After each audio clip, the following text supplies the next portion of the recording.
So in part 3, we're going to work through an example. So let's take a look at a rower.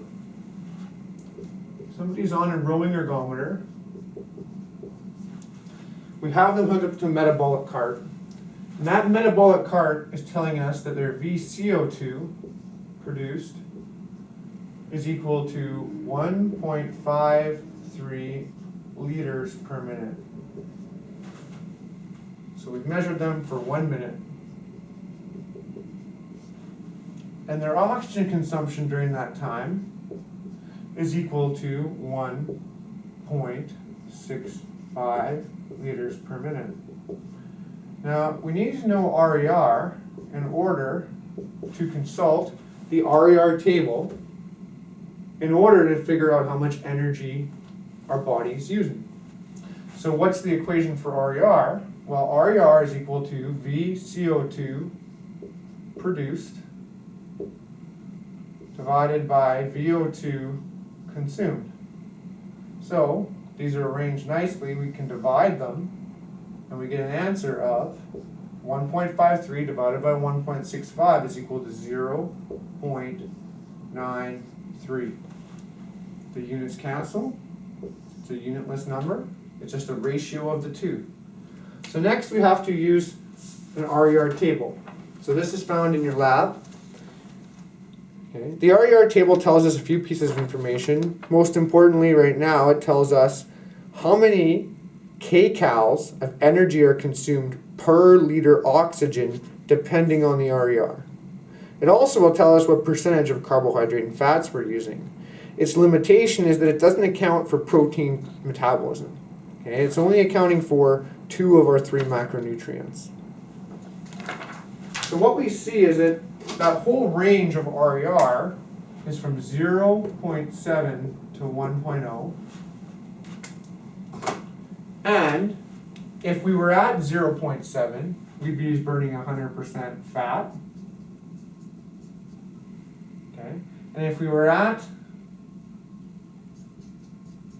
1.0, we'd be burning 100% carbohydrate.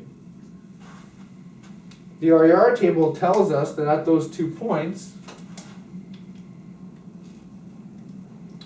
0.7, we'd be burning 4.686 kcals per liter oxygen. At an RER of 1.0, we'd be burning 5.047 kcals per liter O2. So at this point, we have to consult the table, and we find out that an RER of 0.93, okay, we are going to burn 4.96 kcals per liter of oxygen. So again, we got that from the table. Now all of our values, it's worth noting, are between 4.7 and 5.0.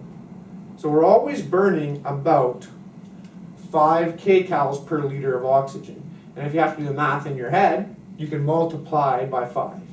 But we want more precision, so we're going to consult the RER table and get the exact number. So what's next? Well, these aren't the units we want, because right now we have both the energy and an amount. So we have to take our number of 4.96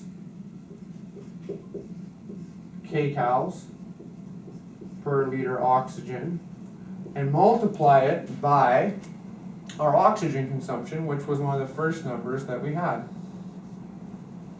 1.65.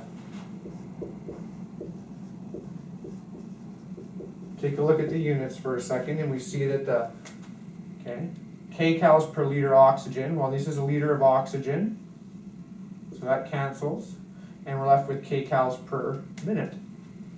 Okay? If you do the math, it works out to 8.20 kcals per minute. Now, we have our energy. Okay? So when it comes to the ergometer, when you have to compare for efficiency, how do we calculate energy? Well, we go through some similar steps. So first of all, what variables do we have? Well, let's say we're rowing, and we're told that it's at 80 watts for 1 minute. Well, in this case, we have power output and time. So we'll use those two variables to figure out work. Work is going to equal to power output times time, which in this case is equal to 80 watts times 60 seconds, because there's 60 seconds in a minute. That's going to equal to 4,800 joules. And we know it's gone for a minute, so let's say joules in 1 minute. Just underline that. So at this point, we have our total energy in kcals, and we have our total work, but it's in joules. So we have to do a conversion. So if we have 4,800 joules in a minute, we have this conversion factor, which you have to memorize. And you have to memorize this number because we're turning one unit of energy into another. So we're going to multiply this by 1 kcal divided by 4,185 joules. And our answer, once the joules council, is going to be in kcals per minute. So this is a constant, you have to memorize it and use it at this point in the equation. And what we're left with as an answer is 4,800 divided by 4,185. Okay, so that's 1.147 kcals per minute. And we see here, now we have our total energy. So all the ATP our metabolism is producing. And we have all the energy that we're able to put towards work. So just looking at those numbers, the smaller one should always be from the ergometer because our efficiency is always low. In order to calculate it, the last stage and the simplest one, work is equal to total energy. Okay? So our work is 1.147 kcals per minute. Total energy was 8.20 kcals per minute. It's a percentage we want, so we'll multiply that ratio by 100%. Okay, and we'll finish with an answer in this case of 14%.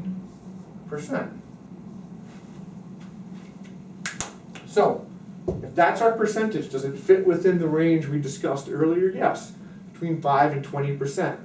So this person is on a rower, and out of all the ATP that they produce, they're able to apply about 14% of that to do the actual work of muscular contraction and force generation. Which means that 100 minus 14, okay, which is equal to 86%, is lost as heat. So before we finish efficiency, I just want you to imagine a scenario of a swimmer in the most practical sense. Somebody who's very inefficient, who's new to swimming, thrashes around in the swimming pool, they don't go very far, and they're exhausted after a very short period of time. Now imagine your Olympian who glides through the water and is able to cover a great distance without using a lot of energy. So the question is, which of those two consumes more calories, the efficient swimmer or the inefficient one? What you'll notice is that the inefficient person always burns more calories because they produce higher oxygen consumption, which means that at this stage in the equation, they would be consuming more energy. In addition to that, they're not able to apply a lot of that energy in order to do work because they are inefficient.